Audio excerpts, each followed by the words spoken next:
नमस्कार दोस्तों, कैसे हैं आप सब। स्वागत है आप सभी का आपके अपने YouTube चैनल पर। दोस्तों, आज हम यूपी के गांव में घटित एक ऐसी घटना आपको बताने जा रहे हैं जिसे सुनकर आपको अपने कानों पर यकीन नहीं होगा। ऐसे में दोस्तों, आप जरा सोचकर देखिए कि इच्छाधारी नाग नागिन के पास नागमणि होती है। उसमें इतनी शक्तियाँ होती हैं कि वो किसी का भी रूप धारण कर सकते हैं, किसी को मार सकते हैं, कोई भी भारी चीज उठा सकते हैं। ऐसे में उस नागमणि में कितनी शक्तियाँ होंगी। ऐसे में अगर ये किसी इंसान के हाथ लग जाए तो वो इंसान बहुत शक्तिशाली हो जाएगा, जिससे वो जो चाहे वो कर सकता है। लेकिन दोस्तों, नागमणि कोई साधारण इंसान हासिल नहीं कर सकता। ये केवल इच्छाधारी नाग नागिन को ही कठिन तपस्या के बाद महादेव से प्राप्त होती है, क्योंकि नाग नागिन महादेव शिव को ही अपना आराध्य मानते हैं और उनकी हजारों वर्षों की कठिन तपस्या से भगवान शिव खुश होकर उन्हें नागमणि देते हैं, जिन्हें इच्छाधारी नाग नागिन को संभाल कर रखना होता है। लेकिन दोस्तों, अगर कोई नागमणि चालाकी से चुरा ले तो उस व्यक्ति के साथ क्या होगा, आइए जानते हैं आज की इस वीडियो में। क्योंकि तब क्या हुआ होगा जब इच्छाधारी नागिन ने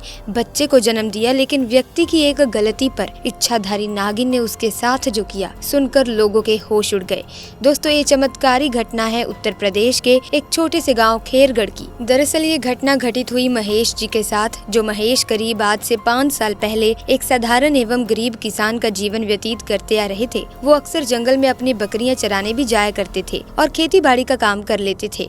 एक दिन बकरी चराते चराते वो जंगल के थोड़ा अंदर निकल गए। उसी जंगल में एक इच्छाधारी नागिन अपने नाग के साथ एक विशाल पेड़ के पास रहा करती थी। वो नागिन गर्भवती थी। शाम का वक्त था और महेश जब उस पेड़ के पास से गुजरा तो उसे वहाँ एक तेज चमकती चीज दिखाई दी, परंतु साथ ही वो दोनों नाग नागिन भी वहीं थे। उन्हें देख वो थोड़ा सा डर गया और तुरंत ही वहाँ से जल्दी से घर की ओर भागा। महेश इतना घबराया हुआ था कि उस समय तो उसने पीछे मुड़कर तक नहीं देखा, परंतु उस रात उसके ध्यान में वो चीज जो चमक रही थी वो बार बार आ रही थी। वो इतना तो समझ गया था कि वो हो ना हो बहुत ही मूल्यवान चीज थी और अगर वो मुझे मिल गई तो मैं भी धनवान हो जाऊंगा। परंतु सबसे बड़ी मुसीबत थी वो दोनों नाग नागिन। अगले दिन वो वापस जंगल उसी पेड़ वाले स्थान पर गया और कुछ दूर खड़े रहकर छिपकर उस पेड़ के पास रह रहे नाग नागिन को देखने लगा। कुछ देर देखने के बाद उसने ध्यान दिया कि नागिन तो गर्भवती है। वो उस रात घर आकर सोचने लगा कि ये अच्छा मौका होगा जब नागिन अपने बच्चे को जन्म देगी, तभी वो नागमणि चोरी कर लेगा, क्योंकि उस समय नागिन कमजोर होगी। बस नाग को मारना होगा। दोस्तों, कहते हैं कि अगर किसी नाग के मुंह की तरफ गोबर मार दिया जाए तो वो अपना होश खो बैठता है। अब महेश हर रोज गोबर लेकर उस विशाल पेड़ के पास छुपकर सही मौके का इंतजार करने लगा। एक दिन वो मौका भी आया जब नागिन अपने बच्चे को जन्म देने वाली थी। तभी चुपके से महेश ने नाग के मुंह की तरफ गोबर मारा और फिर एक बड़ा पत्थर उठाकर नाग को मार डाला। फिर उसने नागिन और उसके बच्चे को भी मार डाला और उस मणि को उठाकर जल्दी से घर की तरफ निकल पड़ा। परंतु उधर नागिन किसी तरह बच गई थी और बस बेहोश पड़ी थी। जब नागिन को होश आया और उसने अपने बच्चे और पति को मरा देखा तो उसके दुख दर्द का ठिकाना नहीं रहा। वो उस समय गुस्से से पागल हुए जा रही थी और उसने महेश से बदला लेने की ठानी। परंतु मणि चली जाने के कारण वो अपनी शक्तियों का प्रयोग नहीं कर सकती थी, परंतु अभी भी वो अपना रूप तो बदल ही सकती थी। इधर महेश को जैसे ही मणि मिली उसका तो पूरा जीवन ही परिवर्तित हो गया। उसकी फसल इस बार काफी अच्छी हुई और काफी महंगे भाव में भी बिकी। उसकी तो जैसे मानो लॉटरी लग गई हो, क्योंकि जो भी वो धंधा कर रहा था उसे हर जगह से लाभ मिल रहा था और महेश को पता था कि ये सब उस चमत्कारी नागमणि का ही कमाल है। गाँव में हर जगह उसका नाम था। महेश के उस रुतबे को देख एक अच्छा रिश्ता महेश के लिए उसके पास ही के गाँव से आया और आंचल नाम की एक सुंदर स्त्री से उसका विवाह संपन्न हुआ। आंचल अपने पति महेश को बहुत प्यार करती थी, बहुत इज्जत देती थी। दोनों एक दूसरे का कदम कदम पर साथ निभाते। उनकी जोड़ी गांव में मिसाल बन चुकी थी।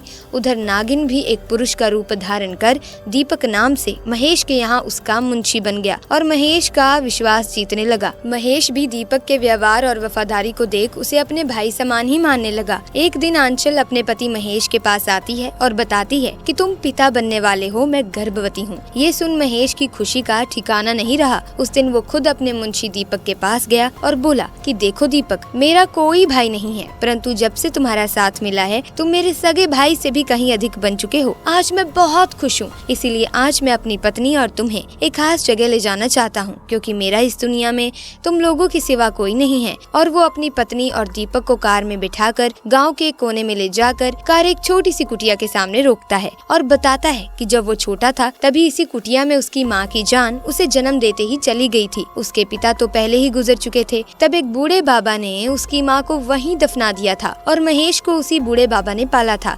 महेश बताता है कि जब भी उसके साथ कोई बुरी घटना होती है या वो बहुत ज्यादा दुखी होता है तो बस वो इसी कुटिया के पास चला आता है। उसे यहाँ अनोखा सुकून मिलता है। महेश आगे बताता है कि आज तुम दोनों को मैं इसीलिए यहाँ लाया हूँ क्योंकि तुम दोनों अब मेरी जिंदगी का एक अहम हिस्सा बन चुके हो। दोस्तों ये सुन सभी की आंखों में पानी भर आता है। कुछ देर रुकने के बाद जब वे वापस पहाड़ी से होते हुए घर की ओर जाते हैं तो अचानक उनकी गाड़ी पहाड़ी पर एक बड़े पत्थर से टकराती है और गाड़ी को जोर का झटका लगता है, जिसके कारण महेश तो कार में ही फंसा रहता है, परंतु उसकी पत्नी आंचल पहाड़ से नीचे गिर एक पेड़ पर अटक जाती है और उस पेड़ के ठीक नीचे बहुत गहरी खाई थी।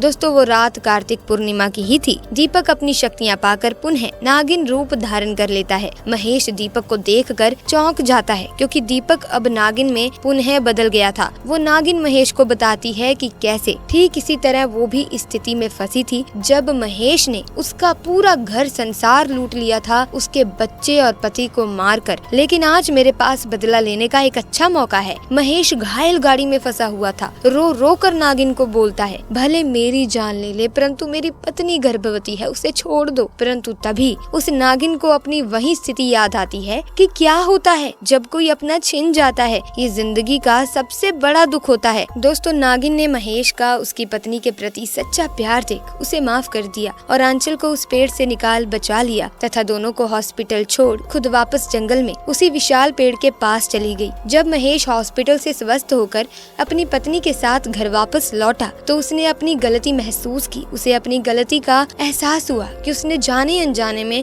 लालच में आकर कितनी बड़ी गलती करी है। वो नागमणि को लेकर उसी विशाल पेड़ के पास गया। उस पेड़ के पास उस नागमणि को रख फूट फूट कर रोने लगा, अपनी गलती का पश्चाताप करने लगा, माफी मांगने लगा और शाम को घर वापस आ गया। दोस्तों देखा जाए तो कभी कभी इंसान लालच में इतनी बड़ी गलती कर बैठता है कि फिर उस गलती को कभी भी ठीक ही नहीं किया जा सकता, बस अंत में पछतावा रह जाता है। आपको ये घटना कैसी लगी कमेंट सेक्शन में जरूर बताना। साथ ही महादेव के भक्त पूरी श्रद्धा से सच्चे मन से जरूर लिखना हर हर महादेव, ताकि भगवान शिव की कृपा आप पर आपके परिवार पर सदैव बनी रहे। इसी के साथ दोस्तों आज की वीडियो में बस इतना ही। मिलेंगे अन्य वीडियो में नई जानकारी के साथ, नई घटना के साथ। ऐसे में वीडियो को लाइक और शेयर करना ना भूलें और चैनल को सब्सक्राइब करके बेल आइकन को प्रेस कर दें ताकि नए वीडियोस की अपडेट आपको मिलती रहे। आपका बहुत बहुत धन्यवाद।